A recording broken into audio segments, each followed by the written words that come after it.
Good morning दोस्तों, स्वागत है आपके अपने यूट्यूब चैनल नैतिक पथ क्लासेस पर। दोस्तों, हमने सीपीएलओ और एलसी से कमेंट के रिलेटेड हमने डिस्कशन स्टार्ट किया हुआ है और इसके जो कमेंट्स आते हैं उसके जो आंसर दिए जाते हैं वो बिल्कुल आसान शब्दों में दिए जाते हैं, यानी कि पॉजिटिव वे में आंसर दिए जाते हैं। आज से पहले जो है वो 36 डिस्कशन हो चुके हैं। आज जो होने जा रहा है 37 नंबर का डिस्कशन होने जा रहा है और हमने थंबनेल में लिया है कि इस महीने सभी सीपीएलओ को सीटिंग मिल जाएगी, तो इस पे भी हम डिस्कस करेंगे। तो आइए क्या कमेंट पूछे गए हैं, स्टार्ट करते हैं। फर्स्ट पूछा है, मैं सीपीएलओ हूँ, मेरी तो फर्स्ट सैलरी भी नहीं आई है। तो मैं बताना चाहूँगा अमित जी आपको कि फ़र्स्ट ऑफ ऑल इसके पहले तो आपको डीबीटी चेक करवाना है। जो आपका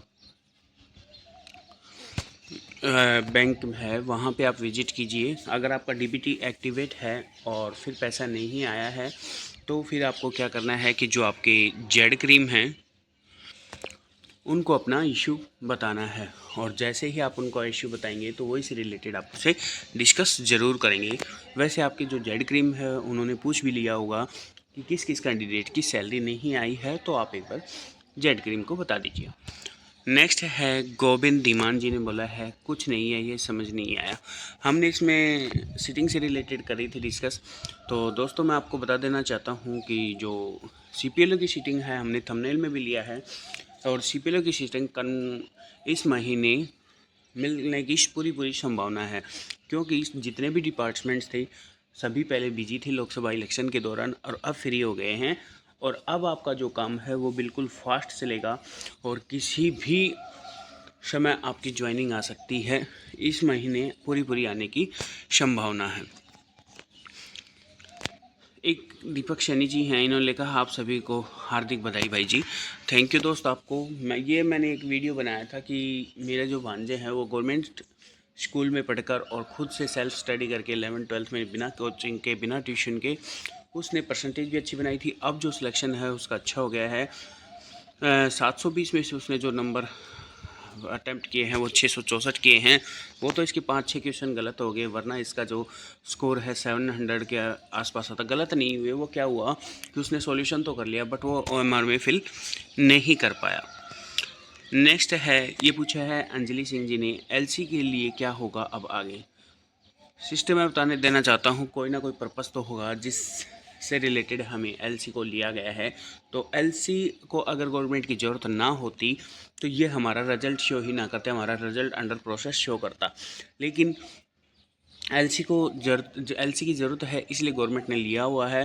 पहले सीपीएलओ का रिजल्ट आया था तो पहले सीपीएलओ को सीटिंग दी जाएगी, उसके बाद देखा जाएगा कि अपना क्या रहता है। और बात रही एलसी की, तो एलसी के जितने भी ब्लॉक्स हैं उनमें ऊपर पूछ लिया गया है कि कितने एलसी ने अभी तक ज्वाइन किया हुआ है या किन्होंने रिजाइन दिया है। तो ये पूछ लिया गया है कि कौन इंटरेस्टेड है कौन नहीं है। तो जितने भी एलसी इंटरेस्टेड है उन सभी की फाइल्स आपके ब्लॉक्स में अभी सबमिट है, और जैसे ही अगर कुछ करती है गवर्नमेंट एलसी से रिलेटेड तो आपकी फ़ाइल मांग ली जाएगी। नेक्स्ट है प्रकाश चंदी, एलसी वालों को कोर्ट केस करना चाहिए। तो प्रकाश जी मैं बता देना चाहता हूँ फर्स्ट ऑफ ऑल आपको कि कोर्ट केस की तो बात दूर, पहले तो अभी सीपीएलओ को ही सीटिंग मिलना बाकी है, और एक बार सीपीएलओ को सीटिंग मिल जाए फिर उसके बाद गवर्नमेंट एलसी के लिए ज़रूर करेगी। कोर्ट केस का कुछ बेस तो होना चाहिए। अब फर्स्ट अटेम्प्ट में ही हम केस हार जाएंगे, क्योंकि अभी हमारे पास ऐसा कुछ भी नहीं है। अभी 2-3 महीने वेट कीजिए, 2 महीने तो आपको करना ही पड़ेगा, क्योंकि जब तक एलसी का भी क्लियर हो जाएगा कि गवर्नमेंट आखिर किस पर्पज़ से हमें एलसी को लिया गया है। एक है कि यादव जी ने पूछा है सीपीएलओ की सीटिंग कब तक मिलेगी। तो इसके से रिलेटेड हम डिस्कस में कर चुके हैं कि जितने भी गवर्नमेंट डिपार्टमेंट थे वो सभी बिजी थे, अब फ़िलहाल सब फ्री हो गए हैं, बिना टेंशन के हैं। तो अब जो अपना काम है वो सीटिंग का ही रहेगा, और संभावना है कि इस महीने आपकी सीटिंग मिल जाएगी। और आपको पता ही है कि काम का इतना प्रेशर आ गया है। पहले तो आपको डीओ टैगिंग दिया गया था सीपीएलओ को, और अब जो दिया गया है अकाउंट वेरीफाई का भी आपके पास ऑप्शन आ गया है। मैरिज सर्टिफिकेट या किसी की डेथ हो जाती है या कोई अनवांटेड कैंडिडेट्स आपकी फैमिली आईडी में जुड़ जाता है। अनवांटेड का मतलब है कि मान लो कि आप किसी ज़िले से बिलोंग करते हैं और आप दूसरे ज़िले में बिलोंग हो गए हैं, तो उसमें क्या होगा कि सरपंच आपके रिपोर्ट के द्वारा आधार पर उस कैंडिडेट्स का नाम कैंसिल किया जा सकता है अनवांटेड ऑप्शन से। तो अगर आपके मन में भी कोई डाउट है तो आप हमें कमेंट्स के माध्यम से पूछ सकते हैं। अगर आपको ये वीडियो अच्छी लगी तो प्लीज़ चैनल को लाइक से सब्सक्राइब कीजिएगा। Thank you.